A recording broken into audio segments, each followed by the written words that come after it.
Olá, bom dia. Eu sou Márcia Vidente, profetisa, e hoje, conforme eu estou vimos, infelizmente, houve aeronave no, no Peru que convalescendo as pessoas, houve a desvida das pessoas, conforme eu havia visto, senti muito presente.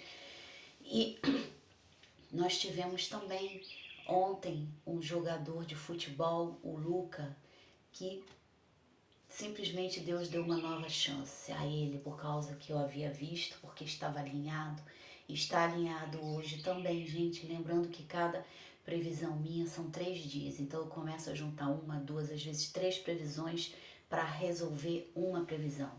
Porque aqui é o destino, é a visão e eu não comando a visão. Quem comanda é Deus, né, gente? Então vamos prestar atenção agora no que vai acontecer, porque irá acontecer, tá?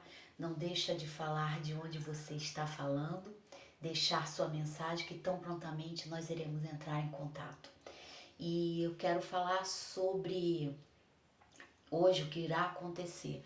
A queda de aeronave fortíssima, militar, Belém, tá? Desculpa, Piauí, Teresina, vai acontecer e não se demora muito. Então presta bem atenção que é isso que está em curso para acontecer. Não deixa de dizer essas coisas que eu vou prontamente, aos pouquinhos, por causa da casa, falar para vocês, tá bom, gente? E nós temos hoje uma palestra muito interessante que seria mais um conto, né? Conforme a gente pode entender nessa questão que é um pintor muito habilidoso, um artista, e ele estava pintando os quadros e veio um monte de homens na sua casa. Ele pintava com tanto realismo que ele tornou-se, né, enfim, ele era uma pessoa à frente do seu tempo, com muitas iluminações na arte, e aquilo parecia que transparecia as pessoas. E aí veio o rei e mandou os soldados prender. Ele prontamente pegou seus pincéis, seu painel e foi preso pelo rei. Sim, eu vou. E chegando no castelo, o rei disse: olha, você pintou muitos quadros, meu filho, de tanto não saía do castelo, vivia só olhando seus quadros. E hoje meu filho viu o mundo. Quando ele saiu para o mundo, ele simplesmente ficou muito triste porque o mundo é muito feio. As pessoas não são bonitas como sua pintura no quadro. E meu filho se entristeceu muito e caiu numa depressão por sua causa. E aí ele disse: sim, eu aceito mas eu pinto minha obra, minha arte. E o pintor e o rei disse: não, você será preso, você vai ser preso e vai passar pela desvida. E botaram ele num quarto, sim. Posso pintar minha última tela? E o rei falou: sim, pode. E aí ele começou a pintar dentro de um quarto, um oceano lindo, um mar lindo, e aquele mar azul, e jogava fogo, e jogava azul na tela, azul na tela. E aquilo ia crescendo, crescendo, crescendo. As águas cresceram tanto que as águas começaram a tomar o castelo. Do nada começou a entrar água, ia afogar a todos. E o volume de água começou a entrar. E quanto mais o pintor pintava, mais água entrava. E quando eles bateram na porta, disseram: é o pintor que está fazendo isso, essa mágica, essa feitiçaria, vamos matá-lo. E os guardas do rei entraram no coisa, o pintor imediatamente pinta um barco. E das ondas imensas ele pinta um barco e sobe nesse barco e vai embora dali. É transportado dali. E todos foram destruídos. Então, seria mais ou menos essa passagem, seria a passagem de Jesus dentro do barco. Ou seja, Pedro, quando ele andou sobre as águas e ele teve medo das ondas, o barco ia virar, ele chamava o mestre: mestre, eu quero ir contigo porque esse barco vai virar. O barco seja a nossa vida, a nossa condição, o nosso posicionamento diante da vida, nossas dificuldades, como nós estamos enfrentando nossas ondas, quando nós estamos enfrentando nossas debilidades.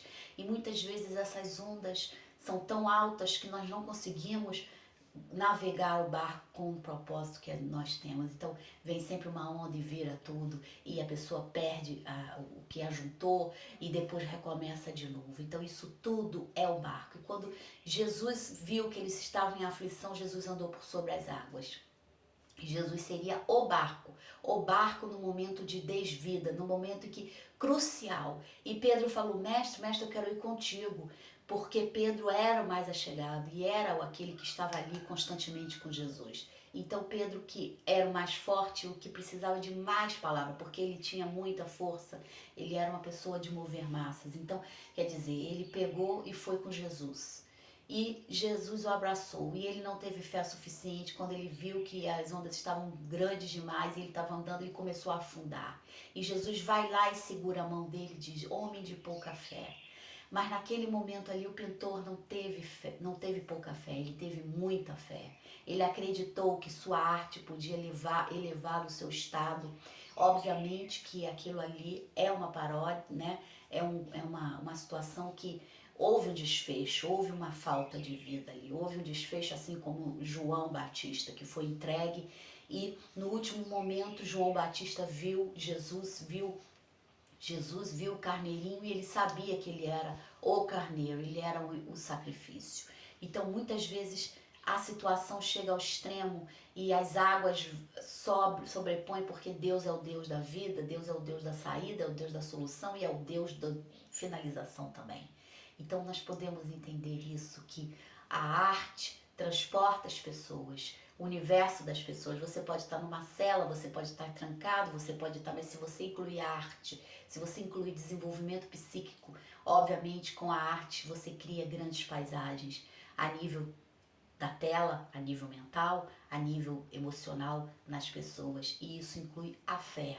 A arte sozinha, sem um aparato, sem uma performance, ela torna-se evasiva, fluídica e etérea, ou seja, ela se desfaz, ela sobe como um balão e se desfaz. Mas a arte da fé, ela sobe como uma macieira linda num pomar, e ela cresce, dá frutos e frutifica e renova as forças das pessoas. Então muitas pessoas podem estar com a sua árvore murchinha, ou então se sentindo mal, se sentindo para baixo, se sentindo que às vezes essas pessoas não veem a abundância do jardim que elas estão sempre com a retórica da reclamação. E muitas vezes o pintor não reclamou em nada, ou seja, Deus era o artista, quem pintava era Deus. E Deus, enquanto ele subia no barco, continuou pintando a vida dele. Então, Deus pintou aquele quadro e deu o desfecho que ele quis. Muitas vezes nós nos perguntamos: meu Deus, por que fazem isso? Por que isso acontece? Por que acontece isso? Por que as pessoas morrem? Porque é Deus, é a vida, é a evolução. Aqui ninguém sai vivo, ninguém sai vivo, aqui é uma experiência. Há muitas moradas, como Jesus disse. Lógico que se eu for arriscar a minha vida e não confiar no Senhor, eu vou estar jogando minha vida na desvida.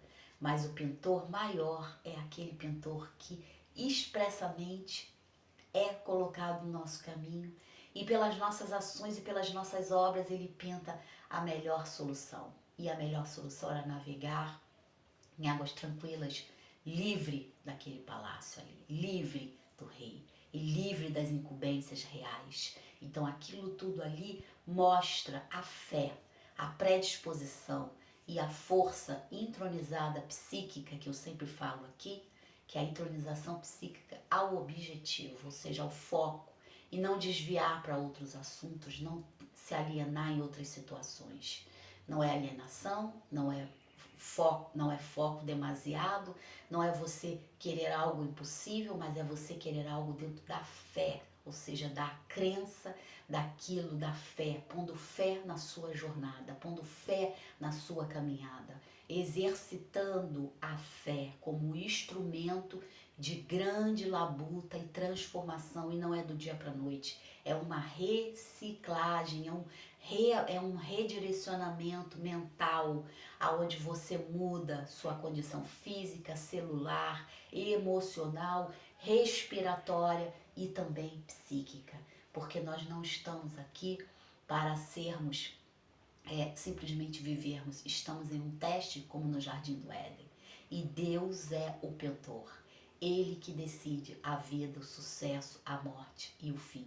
E você pode ter certeza que se ele não decidir hoje, está lá em cima, tá tudo bem. Passou uns anos, você passa por ali, já não existe.